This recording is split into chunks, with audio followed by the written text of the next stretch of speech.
नमस्कार दोस्तों, आप सभी का साईं कुटुंब चैनल पर बहुत बहुत स्वागत। जय माँ पार्वती। दोस्तों, अगर आप भी हर साल करवा चौथ का व्रत पूरे प्रेम और श्रद्धा से रखती हैं तो यह वीडियो सिर्फ आपके लिए ही कुछ खास है। करवा चौथ 2025 की तारीख क्या है, पूजा का शुभ मुहूर्त क्या रहेगा, पूरी व्रत विधि और पौराणिक कथा जिसे सुनकर हम सुहागिन का मन श्रद्धा से भर जाता है, आज हम इस वीडियो में वही सब बताने वाले हैं। तो चलिए माँ पार्वती का नाम लेकर शुरू करते हैं आज की यह सुंदर यात्रा। इस बार का करवा चौथ का जो व्रत है वो शुक्रवार 10 अक्टूबर को रखा जाएगा और चतुर्थी तिथि जो आरंभ होगी वो होगी 9 अक्टूबर को रात 10:54 पे और चतुर्थी तिथि का समापन होगा 10 अक्टूबर को शाम 7:38 पे। पूजा मुहूर्त जो है वो इस प्रकार रहेगा, शाम को 5:57 से शुरू होकर शाम के 7:11 पर समाप्त होगा। पूरी पूजन अवधि का जो टोटल समय है वो 1 घंटा 14 मिनट रहने वाला है। आइए जानते हैं आपके सिटी में करवा चौथ का चंद्रोदय समय क्या है। करवा चौथ वाले दिन चंद्रमा जो दिखाई देंगे वो 8:13 पर दिखाई देने की संभावना है। ये दिल्ली का चंद्रोदय समय है। आप किस सिटी से बिलोंग करते हैं वहाँ पर चांद का जो समय रहने वाला है वो इसके नियर बाई ही रहेगा। 8:15 से लेकर 8:45 के बीच में हर जगह चांद दिखाई देगा। तो इस दिन पर सुहागिन माँ पार्वती से यही प्रार्थना करेगी कि माँ मेरे पति की उम्र लंबी हो और जीवन में सदा सुख बना रहे। अब व्रत की तैयारी और विधि क्या रहेगी, चलिए उसके बारे में बात करते हैं। करवा चौथ की शुरुआत होती है सुबह सूर्योदय से पहले सरगी के साथ। सास अपनी बहू को स्नेह से सरगी देती है जिसमें फल, मिठाई, सूखे मेवे होते हैं। फिर दिन भर महिलाएं निर्जला व्रत रखती हैं बिना पानी और अन्न के। शाम को 16 श्रृंगार करके माँ पार्वती, भगवान शिव, गणेश जी और कार्तिकेय की पूजा करती हैं।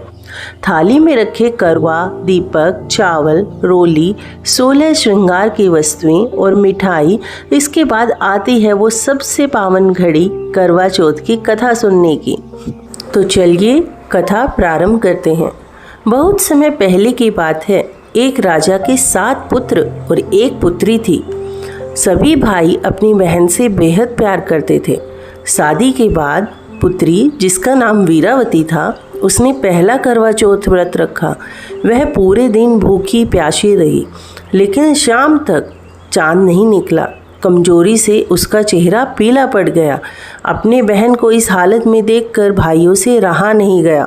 उन्होंने जंगल में एक पेड़ के नीचे दीपक जलाया और छलनी के पीछे रख कर कहा, देखो बहन, चांद निकल आया है। वीरावती ने बिना जांचे उस झूठे चांद को देखा और जल पी लिया। तभी उसके पति बेहोश होकर गिर पड़े। वीरावती रोते हुए माँ पार्वती से प्रार्थना करने लगी, माँ मुझसे बहुत बड़ी भूल हो गई है, मेरे पति को जीवन दान दो। माँ पार्वती प्रकट हुई और बोली, बेटी तुमसे गलती हुई है, लेकिन अगर तुम पूरे वर्ष श्रद्धा से यह व्रत रखोगी तो अगले साल तुम्हारे पति को पुनः जीवन मिलेगा। वीरावती ने पूरे वर्ष भक्ति से व्रत रखा और अगले करवा चौथ पर माँ पार्वती की कृपा से उसके पति स्वस्थ हो उठे। तभी से यह व्रत अखंड सौभाग्य का प्रतीक माना जाता है। चलिए जानते हैं कि चंद्र दर्शन और हमारी पूजा विधि क्या रहेगी। रात को जब चांद निकलता है, महिलाएं छलनी से चांद को देखती हैं, फिर अपने पति को। चांद को अर्घ्य देकर जल अर्पित किया जाता है। फिर पति के हाथ से जल पीकर व्रत का समापन किया जाता है। यह दृश्य केवल पूजा नहीं, प्रेम और समर्पण का प्रतीक है। वह पल हर सुहागिन के लिए भावनाओं से भरा हुआ होता है।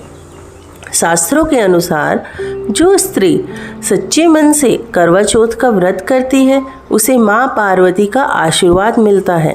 उसका दाम्पत्य जीवन सुखमय होता है और उसका सौभाग्य कभी क्षीण नहीं होता। यह व्रत नारी की शक्ति, प्रेम और त्याग का उत्सव है। तो दोस्तों, इस करवा चौथ पर आप भी श्रद्धा और विश्वास से माँ पार्वती की आराधना करें और अपने जीवन साथी के सुख की मनोकामना करें। अगर यह वीडियो आपको अच्छा लगा हो तो लाइक करें, शेयर करें, सब्सक्राइब करें और कमेंट करना ना भूलें। जय करवा चौथ, जय माँ पार्वती। धन्यवाद।